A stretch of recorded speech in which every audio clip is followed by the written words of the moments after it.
When you think of Nigerian music legends, one name reigns supreme: King Sunny Adé.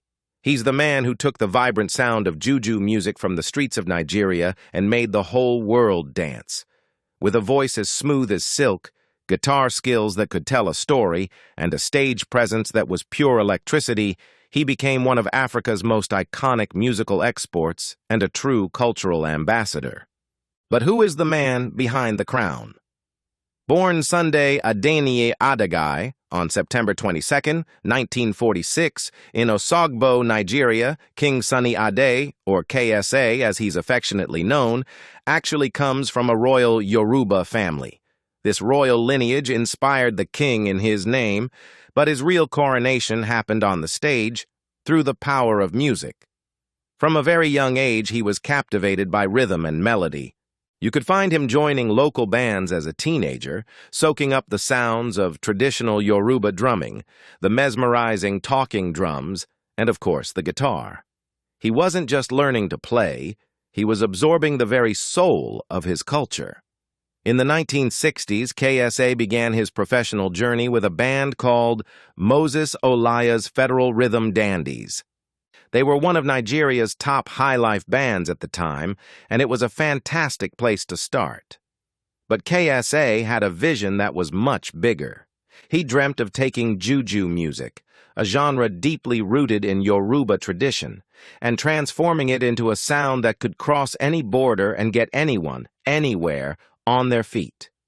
He wasn't just looking to make music, he was looking to start a movement. So, in 1967, he took a bold step and formed his own band, initially called the Green Spots, which would later become the legendary African Beats. This was where the magic truly began. He created a revolutionary sound by blending traditional Yoruba percussion with the modern flair of electric guitars and the distinctive twang of the pedal steel guitar. His style was sophisticated and smooth, yet it never lost its deep connection to African tradition. It was a sound that was both familiar and brand new, and Nigeria couldn't get enough of it. By the 1970s, he was a household name, his timeless tracks filling the airwaves and his records flying off the shelves. But King Sunny Adé wasn't just a recording artist. He was a master performer. His live shows were legendary. Imagine a stage bursting with energy, filled with musicians in vibrant, colorful costumes, all moving to these hypnotic, intricate rhythms. At the center of it all was KSA, commanding the stage with a smile and a dance. It's no wonder people started calling him the Minister of Enjoyment. He wasn't just playing music, he was creating an experience, a celebration of life and culture that you couldn't help but be a part of. Then came the 1980s, and King Sunny Adé went from being a Nigerian superstar to a global phenomenon. He was signed to Island Records, the very same label that had introduced the world to Bob Marley. This was his moment to bring African Juju music to the international stage, and he did not disappoint. His 1982 album, aptly titled Juju Music, was a revelation for global audiences. It introduced them to his hypnotic guitar riffs, complex polyrhythms, and joyful melodies. The world was officially hooked. The following year, he released Synchro System, which earned him his first Grammy nomination. This was a massive achievement, making him one of the very first African musicians to receive such prestigious recognition. It was a clear sign that the world was finally ready to listen to the sounds of Africa on a grand scale. He embarked on extensive tours across Europe, the United States, and Japan, playing to sold-out crowds and earning rave reviews.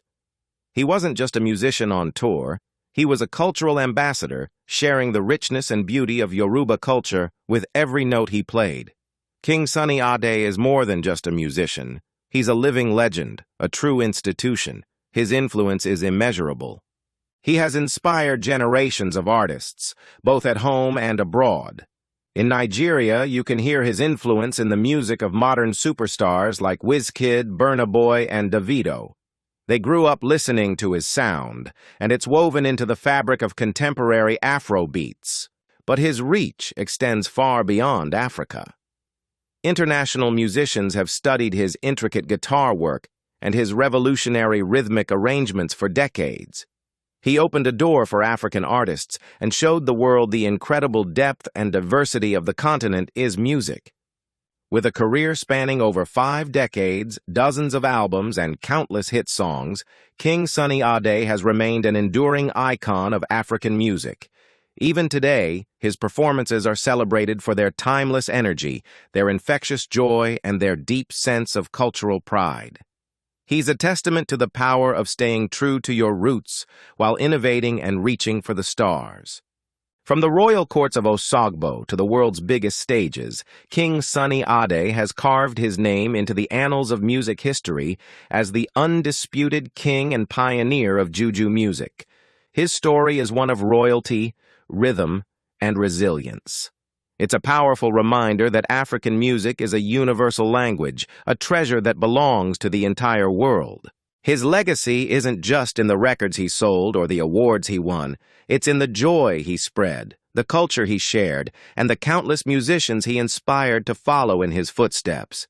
He proved that with passion and a unique vision, you can create something truly timeless.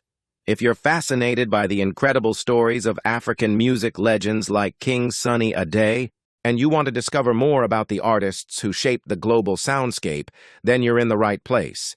Thank you for watching, and don't forget to like this video, leave a comment with your favorite King Sunny Adé song, and subscribe for more inspiring biographies. We'll see you in the next one.